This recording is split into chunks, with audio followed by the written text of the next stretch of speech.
Já estamos de volta aqui na nossa sala de visitas, conversando com a psicóloga Pamela. Estamos falando sobre perdão, a importância do perdão. É um assunto sério e você precisa colocar esse assunto aí no seu dia. Se você precisa perdoar, se você tem um coração peludo, se você é ranzinho, se você reclama de tudo, se ninguém é bom o suficiente para você, se você não gosta da vida, se você perdeu o sentido, vasculha aí para ver se você não está precisando perdoar, né, Pamela? Porque às vezes a pessoa fala... Quando eu sentir no meu coração, eu vou perdoar aquela pessoa. Não vai sentir nunca, porque o coração já está todo endurecido? Exatamente. O perdão não é um sentimento, como muitos acham. O perdão é uma escolha. O perdão é uma decisão. Né? Isso. Eu não estou... Uma frase muito sincera. Eu não estou conseguindo, mas eu gostaria de perdoar. É que muitas vezes as pessoas, eles se sentem tão injustiçados naquela situação que aconteceu, que ela decide não perdoar. Ele não merece que eu perdoe. Eu não vou perdoar. E aí entra nessa frase que você acabou de dizer. Quando eu sentir no meu coração, eu perdoo tal pessoa. É um engano. É um engano. Porque nunca vai sentir. E é um copo de veneno por dia. Sim. Porque não vai sentir.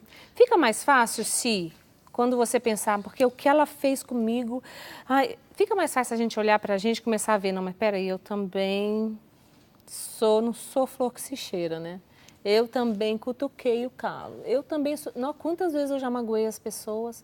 Quantas vezes eu já feri as pessoas? Fica mais fácil quando a gente olha e vê que nós também erramos contra os outros? Sim, fica bem mais fácil. Porém, é muito difícil, porque entra uma quebra de orgulho aí, né? Principalmente porque eu sou parte ofendida. Aí já vem outro pecado, o negócio tá feio. Sim. Não, a falta do perdão, ela abre portas para muitas coisas entrarem, né? Outros pecados entrarem. E principalmente doenças, né? Sim. Muitas doenças, por exemplo, a depressão. A depressão é um acúmulo de muita coisa mal resolvida, né? Não só a respeito de outras pessoas, mas de mim mesma, conforme falamos do auto-perdão. Por exemplo, a ansiedade, ela pode ter causas na falta do perdão, porque a pessoa passa a ter necessidade de controlar todas as coisas, porque o outro não é confiável, então eu preciso controlar. Confia só na sua própria mente. Sim, aí então é aquela pessoa dominadora, centralizadora, e quando você começa a cutucar e cavar, você vê que, nossa, essa pessoa foi muito magoada durante a sua vida. Né? E outras doenças. Existe um estudo que está sendo realizado nos Estados Unidos de alguns tipos de câncer por falta de perdão. Eu acredito piamente nisso. Sim, então ainda não bateram o martelo, mas existe essa pesquisa por conta que mente e corpo é uma coisa só.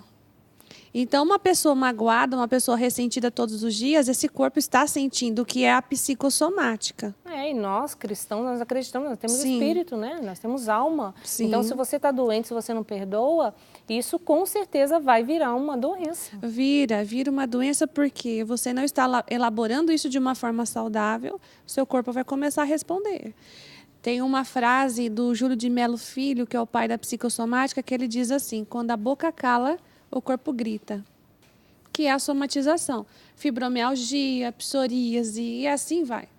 Uma série de doenças psicossomáticas por conta de coisas... Queda de cabelo, né? Bastante. Essas coisas assim. Às vezes até obesidade. Sim. Aliás, tem muitos casos de obesos, aqueles obesos tipo 200 quilos, quase 300 quilos, né? De pessoas que passaram por traumas tão grandes.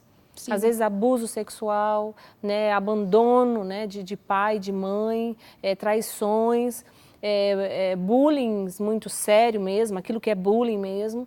E essa pessoa, ela chega a ter essa doença, essa obesidade, por falta que não conseguiu perdoar, não conseguiu passar. Aí precisa de uma ajuda profissional também, né? Um exemplo legal que você trouxe é a respeito do bullying, né? Quantos adolescentes não chegam no consultório com um transtorno da depressão por causa de bullying na escola? Porque eles começam a desenvolver um autoconceito de si mesmo completamente distorcido. Então, existe uma mágoa com o agressor, porque quem pratica bullying hoje já tem esse nome de agressor, né? E contra ela mesma, porque ela passa a acreditar naquelas afirmações. Então, para você ver como que pode virar uma bola de neve. E a pessoa se perder no meio de tudo isso. Nós estamos falando aqui do perdão do ponto de vista psicológico, né? Mais para frente a gente traz um padre aqui para falar do ponto de vista espiritual, o que isso causa na nossa vida também. Mas é importante saber, né, essa questão do físico, do psíquico, da alma, que vai sofrer com a falta de perdão. E eu falando com você, eu fico pensando em quantas pessoas magoadas. Sim. Existem pessoas que precisam dessa ajuda profissional para conseguir perdoar. Não vai conseguir, Pamela. Sim, porque nós, como profissionais, partimos para o lado racional da coisa. O sentimento engana. Sim. Quando nós estamos emotivos, é como se nós estivéssemos com um óculos de grau que não é meu. Então, nós vemos um pouco distorcido as situações. Então, o profissional ajuda nesse sentido, porque ele é uma parte neutra, não está envolvido na emoção. E ele consegue ajudar a pessoa a enxergar o caminho. Porque às vezes a pessoa demorou tanto para perdoar, né, que acostumou. Virou uma prisão. Uma a pessoa prisão. Fica presa. Literalmente. A vida não deslancha nem profissionalmente, nem no amor. Porque se você está magoado, você vai para um relacionamento, vai para o outro. O outro paga o preço. O outro paga o preço. Você dorme com a pessoa, come com a pessoa, acorda com a pessoa. E se você não quer essa pessoa na sua vida, você precisa perdoar. Para você realmente se libertar dessa pessoa. Né? Porque perdoar, detalhe importante, não é conviver, né? Às vezes é isso, né? Sim. A pessoa acha que vai perdoar e vai ter que marcar almoço. Não, é uma dica muito importante para as pessoas, né? Para mim saber se eu realmente perdoei ou não. Eu acho que eu já até perdoei. Aí quando eu faço essa pergunta, eu começo a chorar e eu falo, nossa, perdoa muito, né? Quando você lembra do fato, do momento, da pessoa, ou se você sente alguma coisa ainda, se você fica emotivo, se aquilo te incomoda de uma certa maneira, você não perdoou. Porque o perdão não tem perdoei um pouquinho. Não, perdoei bastante, mas não tudo, isso não existe. Ou eu perdoei, ou eu não perdoei. Então, se eu lembro da situação e isso ainda me afeta, não perdoo.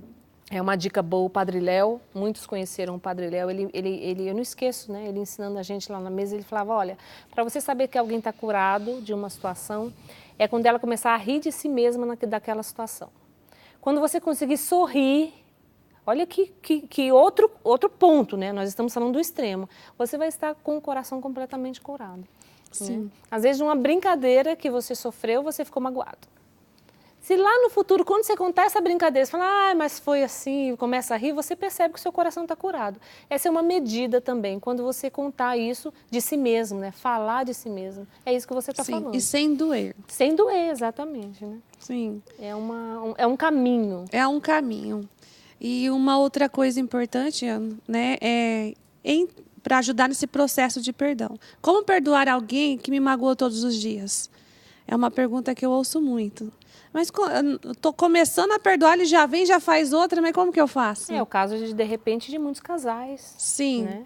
Pais e filhos. Às vezes você tem que entender com que você realmente está magoado. Com a atitude daquela pessoa, com a ideia que você fez dela, e ela não está atingindo essa ideia. Porque mágoa diária, tem coisa errada aí das duas partes. Muito interessante, né? Isso. Então, você tem que entender esse contexto. E uma coisa que eu sempre encorajo, tanto homens quanto mulheres, é entender as motivações do ofensor. Não justifica, ai, tadinho, né? Sim. Ele sofreu tanto, então ele pode fazer o que quiser comigo. Não é isso. Não é isso. Mas você entender as motivações do ofensor te leva a um olhar de mais misericórdia para aquela pessoa e você ajuda no processo de perdoá-lo. Então, no diálogo, né? De repente sim. Fala assim, olha, meu bem, não sei como você chama o seu aí, eu chamo de meu bem, eu vou dar um exemplo. Eu não sou sua mãe. Vamos conversar sobre isso? Que você está aí, eu estou dando um exemplo aqui. Né? E aí, de repente, resolve, acha uma luz, não é isso, Pamela? Sim, às vezes a tratativa que você recebe daquela pessoa que tanto te magoou, às vezes é uma tratativa de criação. Né, uma pessoa que não teve boas referências. Ou que teve um pai muito rígido, sim, né? Passou por muitas coisas. Então, é o jeito que ele aprendeu a lidar com as pessoas, ele ou ela, né? Porque isso não acontece só com não são só as mulheres que são magoadas. É, por exemplo, aquele marido que não guarda nem um sapato no lugar. Chegou e já deixa ali na sala, já tira e você que se vire. E é aquele marido, aquele filho que a mãe fazia tudo. Sim, né? A mãe fazia tudo por ele desde o começo. E aí casou.